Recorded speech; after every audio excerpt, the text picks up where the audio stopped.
Today, we are joined by celebrity branding expert, Emmy Award-winning producer, and quite frankly, a master at reinventing himself. I'm really excited to chat with the creator of Ambitious.com, Greg Rollett. Welcome to the show.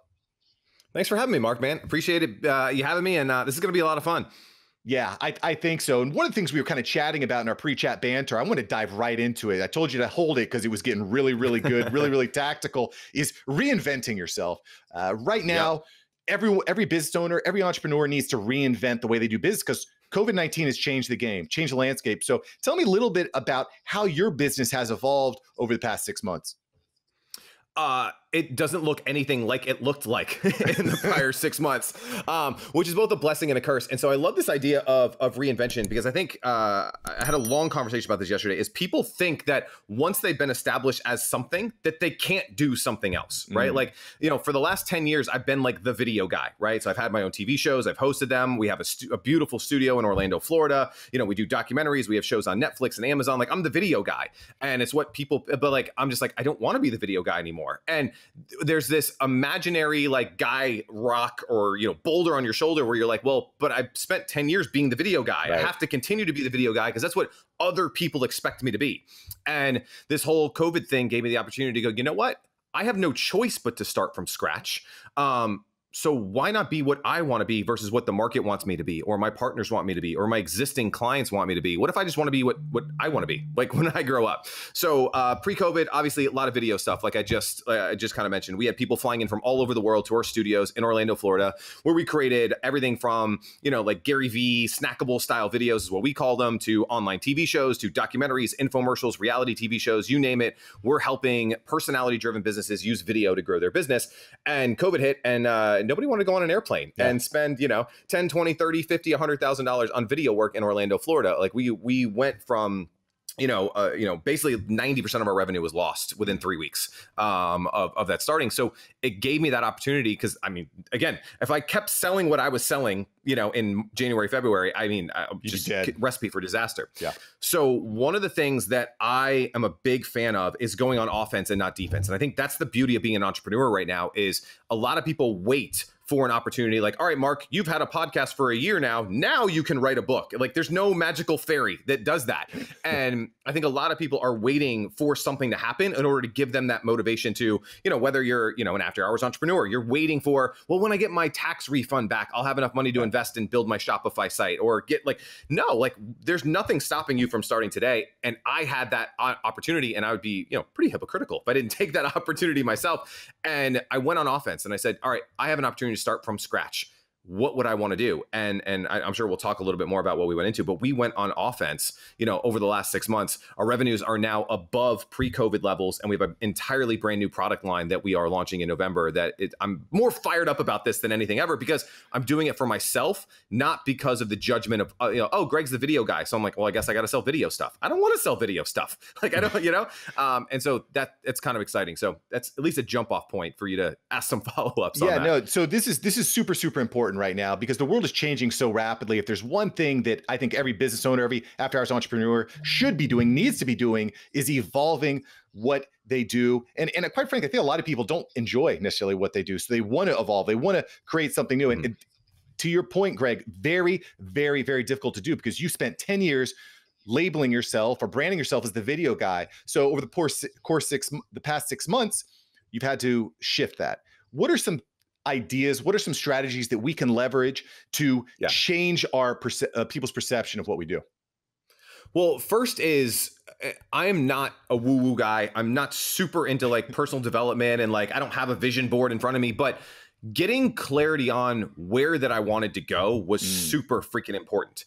And so if you are more of an analytical person, you're not super like, you know, fairies and rainbows and unicorns, you know, if you're into that, cool. But it was like, all right, if this is what the person that I want to be in 2 or 3 years, well, now it's not just like close my eyes and manifest it. It's what do I need to do? What do I need to put in place? What are the, you know, I back into like numbers. All right. So if we want to have, you know, a $20 million supplement company in the next 3 years, well, what do we need to do in the first 90 days? What do we need to do in the first 6 months? What are our distribution channels? And started looking at it really tangibly. And then again, like I said, go on offense and attack that. So first is really deciding like, who is the person that I want to be? Like, what do I want my life to look like 2 years, 3 years, 4 years down the road. And I didn't like where my life was going if I had stayed on that trajectory. Yeah, I got the money, but I'm not super happy. I'm working 100 hours a week. And so having clarity on that. The second thing that I started to do is, right behind me over here, as I'm filming in my bedroom today, not the fancy studio, is I have, 2 bookshelves full of books. And I started looking, I go, what's the commonality between all of these? And they all had to do with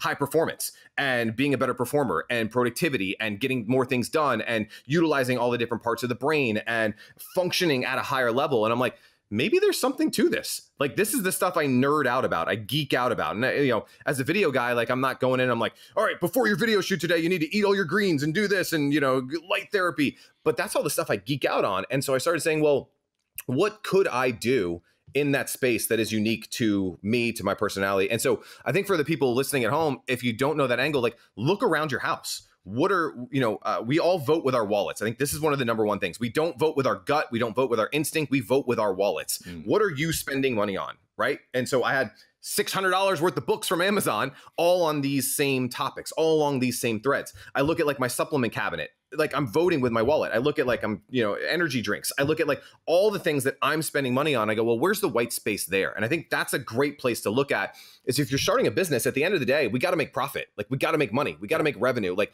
otherwise it is just going to be a hobby, and you're going to be an after hours entrepreneur for a really long time, where you keep telling everybody, I listened to that guy Mark's show and I got another idea and I got another idea, but you don't have a business until you make a sale.